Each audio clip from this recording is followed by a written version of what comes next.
This just got really interesting for the Devils. Trade bait, always a fun topic. What is it? Who's on it? How does it help the Devils? Let's break it down and talk about it. Welcome in, Devil fans. Glad you're here with us today. Hope you'll stick around. Hit the subscribe button as we talk all things Devils hockey. So, Bleacher Report came out with another trade bait. Players who, teams might be ready to move off of. Players who are garnering interest. We haven't seen a ton of trades so far this summer, but as we get closer to this season, teams kind of know what their rosters are going to be, what their salary looks like. It gets a little bit more interesting. Now, obviously, the Devils, they did a few things this summer. I think they still want to do a little bit more. And when you have the cap situation the Devils have, and the situation the Devils are in just as a team where they should be competing, they're probably looking to add into their top six. They probably want to get a little bit better there. Last year, 20th in the NHL in scoring with a top 3 power play. Those don't correlate. Usually when your power play is really good, you're usually pretty good 5-on-5, or at least you're better than the first half of the league in terms of goals. So it didn't really compute. So obviously, Devils, Tom Fitzgerald wanted to make some changes, made changes to the bottom 6, but still alluded to the possibility of, it's maybe not done yet. Maybe we're going to go out and get some top 6 forward help.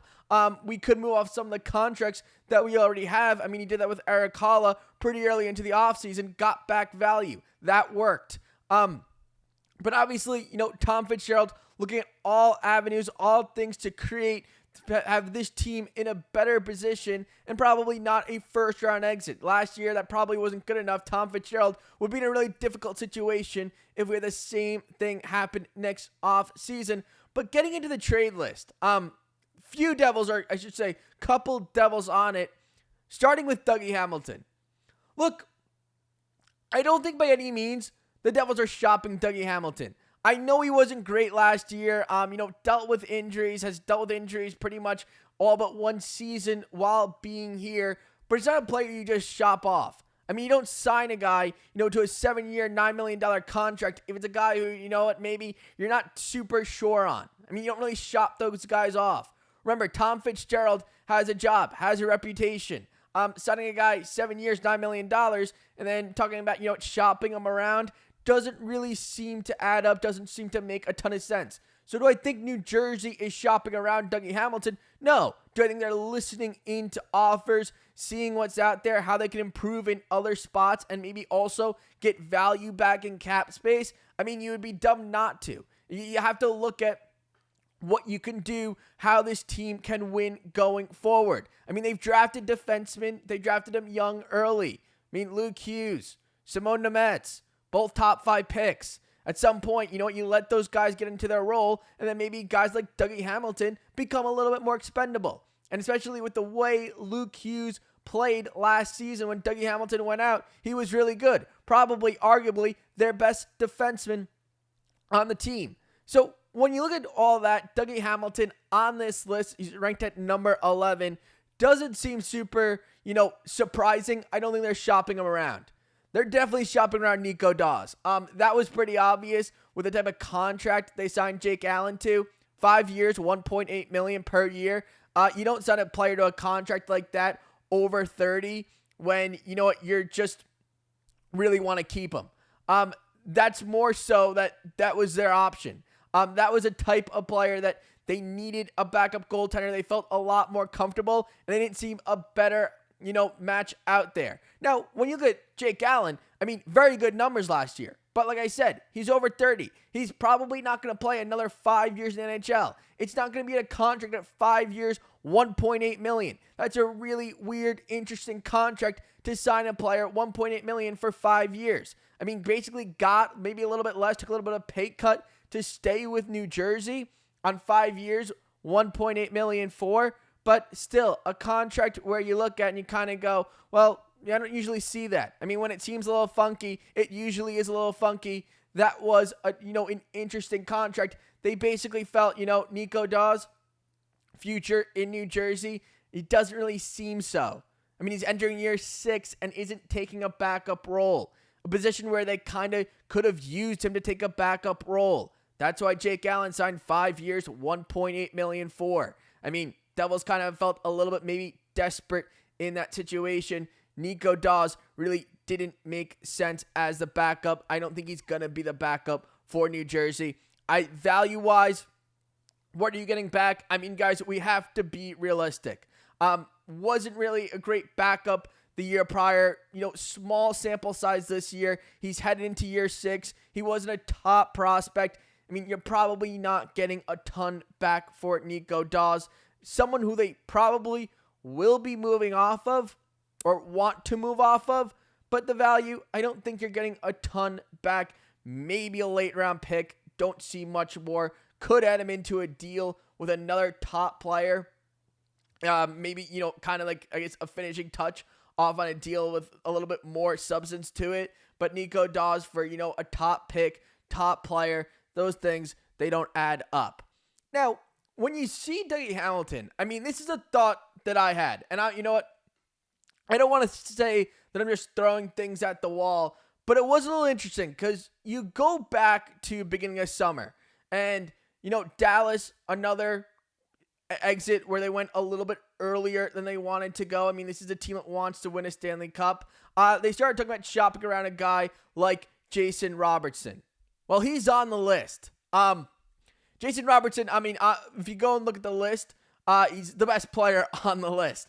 There's other guys who might eventually surpass, but definitely one of the top players. The Devils had interest in the beginning of the summer in Jason Robertson. They, I assume, want to add to their top 6. I think they saw last year it wasn't good enough. Probably should have been a little bit better. Timo Meier came on late. Dawson Mercer had another down year. So probably should have been better, and you're probably at least hoping that those players are better next season.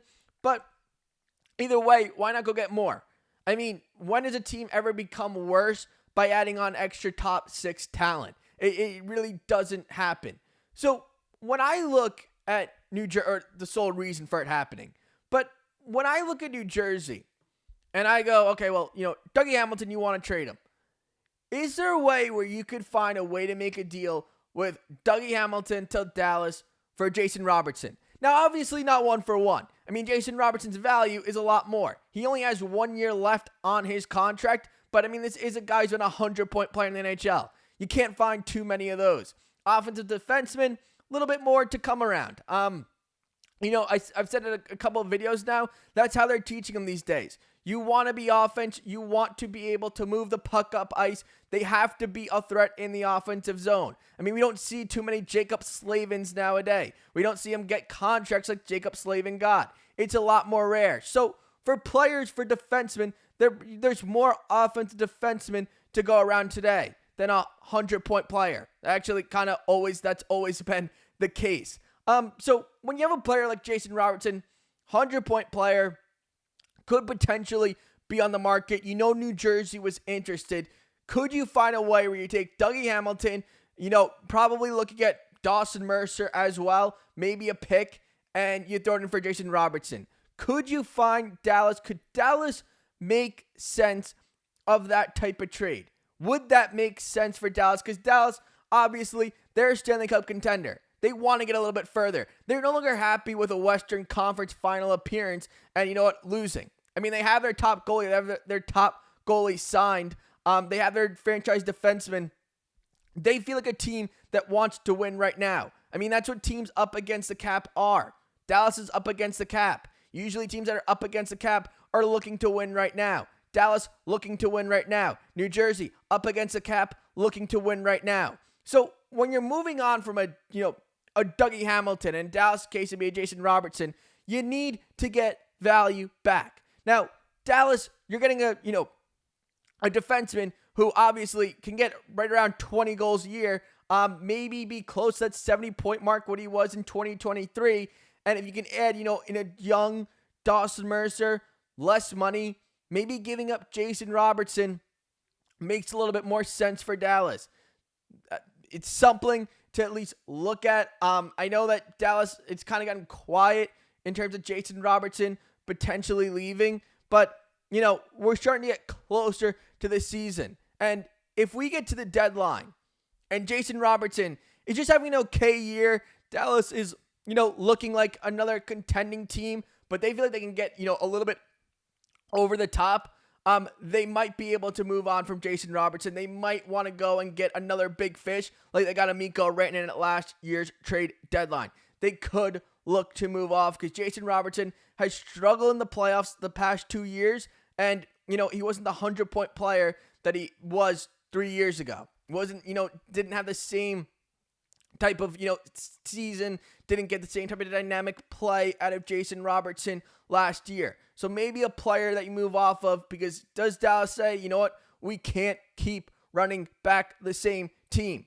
We have a core. Is Jason Robertson part of that core? Well, they did go get Mikko Rantanen last year. I think all of a sudden he takes a little bit over on Jason Robertson. Could be interesting. Let me know what you think in the comments. Would you like to see one of these guys traded? Could you maybe, throw something, Jason Robertson, throw out a mock trade in there? Let me know down in the comments, and I'll see you guys all really soon.